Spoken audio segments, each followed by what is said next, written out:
Are we there yet? Are we there yet? Are we there yet? Are we there yet?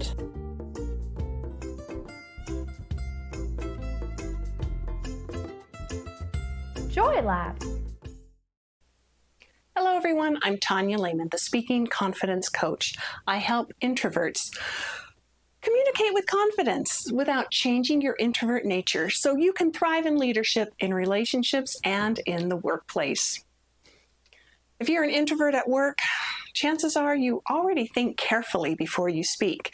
You don't want to interrupt. You don't want to sound awkward. You definitely don't want to say the wrong thing. But here's the twist. Sometimes the problem isn't not asking questions. It's asking the wrong kinds of questions, ones that quietly shut conversations down instead of opening them up. Harvard Business School professor Alison Wood Brooks identifies 3 question types that consistently derail conversations. See if you agree. Today I'll walk you through them, especially through the lens of introverts in the workplace, and show you what to do instead. The first type of question you should never ask is boomer asking, like boomerang question.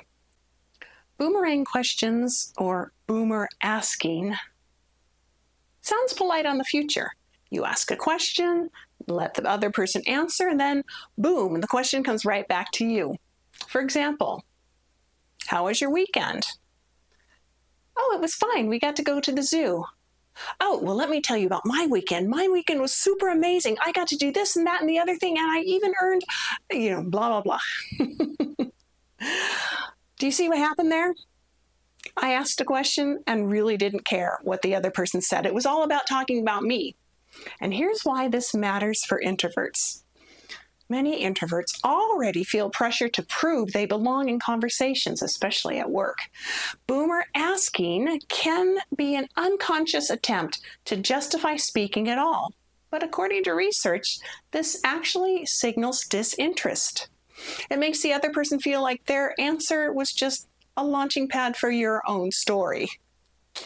Instead of connection, it creates competition for airtime. What do you do instead? Ask the question, pause, stay curious 1 beat longer that feels comfortable, and then ask a follow-up question. How was your weekend? Oh, it was great. We went to the zoo. What was the favorite animal that you saw at the zoo? They answer, oh, well, let me tell you about my weekend. That is much more interactive and much more gracious.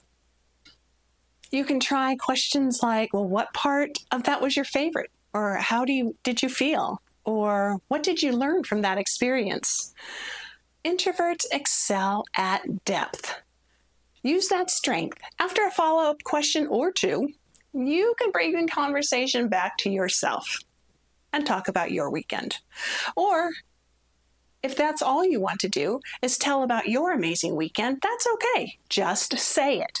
Start with, I had a great weekend and I'd like to take a minute to share one thing that I got to do. And that's perfectly okay. The second type of question you should never ask is the gotcha question, the conversation pop quiz. A while back, a friend's mother came to visit. And so we had our friends over and the mother over for dinner. She seems nice enough, and after all, her daughter is a good friend. But the 2 husbands get into a conversation about an unusually high electrical bill, and this mother instantly starts grilling them.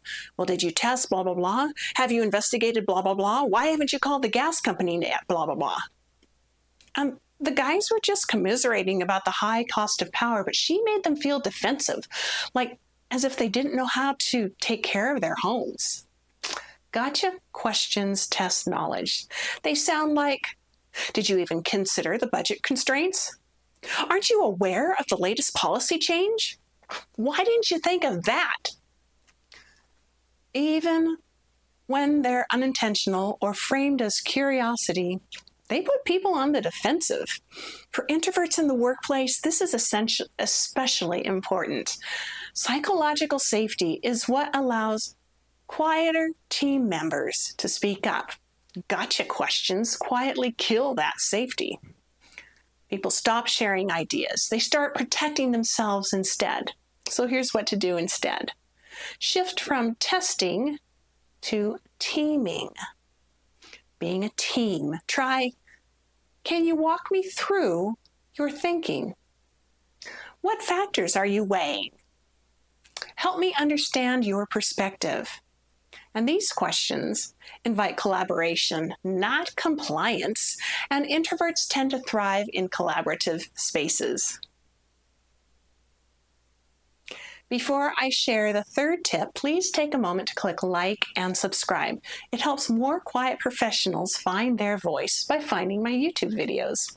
And if what I'm saying resonates with you, look below for more resources. Let's work together. Because becoming an introvert who can confidently speak up is the most effective way to build stronger relationships, earn respect at work, and share your ideas where they matter most. The third type of question you should never ask is repeated questions. The interrogation spiral. This one sneaks up on people, especially thoughtful introverts. You ask a question and you don't quite get the answer you expected, so you ask the question again, slightly differently, and again, and again. What you intend as clarification can feel like an interrogation. Repeated questions send an unintended message. I'm not satisfied with your answer. I think there's a right answer that you haven't given yet. I don't fully trust what you're saying. It erodes connection fast. Here's what to do instead. Name your curiosity instead of circling it. Try, I want to make sure I'm understanding. Can I reflect back what you're saying? Is there anything important I'm missing? Or would you like to add more, or shall we move on? Introverts are excellent listeners. Trust that skill and let silence do some of the work. Here's the big takeaway. Great conversations aren't about asking more questions necessarily. They're about asking better ones.